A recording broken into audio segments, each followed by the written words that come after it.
प्रधानमंत्री नरेंद्र मोदी की personal website का ट्विटर अकाउंट बुधवार देर रात को हैकर्स द्वारा हैक कर लिया गया, लेकिन कुछ ही देर में इसे सुधार भी दिया गया। अब इस पूरे मामले पर ट्विटर की ओर से बयान सामने आया है, जिसमें उसने हैकिंग की बात को स्वीकार किया।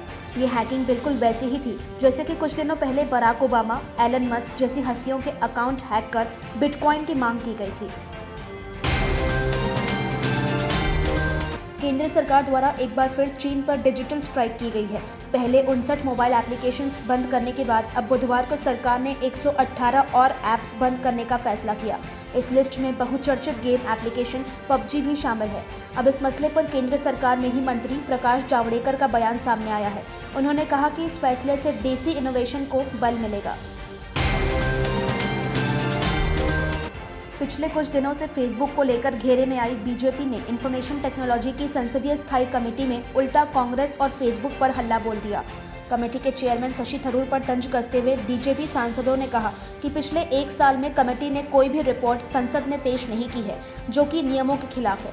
बीजेपी ने कहा कि यह कमेटी शोबाजी के लिए नहीं बनी, ना तो इसका काम खबर में बने रहने के लिए उससे जुड़ी हस्तियों को बुलाना है। इसके उलट कमेटी का काम पूरी रिपोर्ट तैयार करना है, जिसको करने में कमेटी असमर्थ रही है।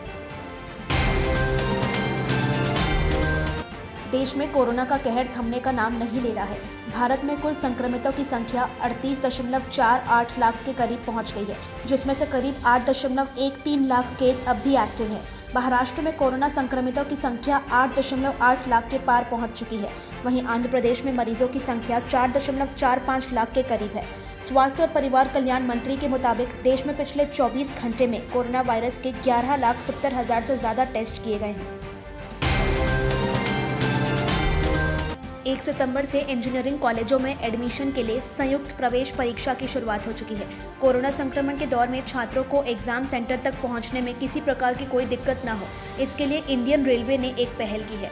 रेलवे ने कई राज्यों में छात्रों के लिए स्पेशल ट्रेनों को चलाने का ऐलान किया है।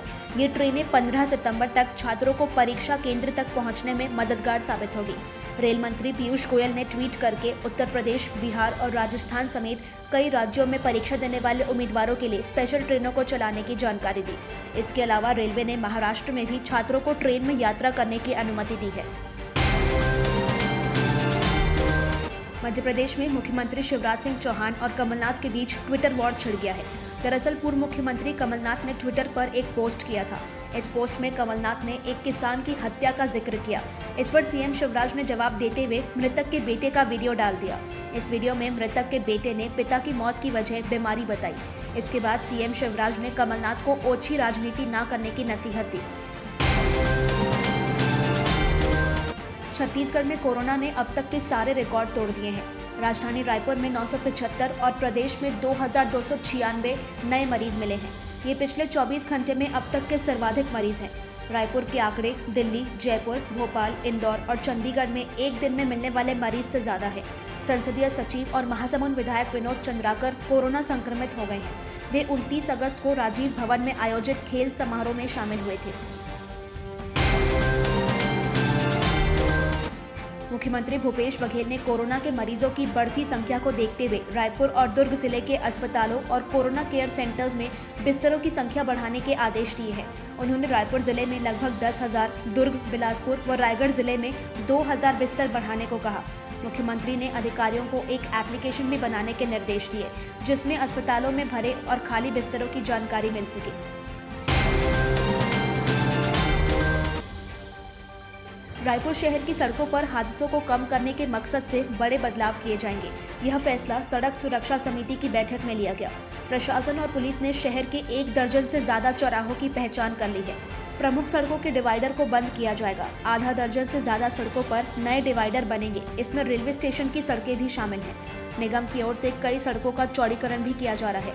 इसमें अंतर्राज्यीय बस स्टैंड की ओर जाने वाली सड़कें प्रमुख हैं। पुलिस ने आउटर के सभी ब्लैक स्पॉट की पहचान कर ली। खासतौर पर टाटीबंद चौक से जाने वाली सड़कों पर नए ट्रैफिक सिग्नल लगाए जाएंगे। अभिनेता सुशांत सिंह राजपूत मौत मामले की जांच की दिशा बदलती दिखाई दे रही है। आत्महत्या से शुरू हुई जांच हत्या एंगल से होती हुई ड्रग्स तक पहुंच चुकी है। सीबीआई की जांच का आज 14वां दिन है। इतनी लंबी पड़ताल के बाद भी सीबीआई अब तक ये तय नहीं कर पाई है कि यह आत्महत्या है या हत्या। सीबीआई आज फिर एक बार रिया चक्रवर्ती के पिता इंद्रजीत चक्रवर्ती से पूछताछ कर सकती है। उनसे पिछले 2 दिनों में 18 घंटे सवाल जवाब किए गए। सीबीआई अब ड्रग्स को लेकर उनसे पूछताछ कर रही है।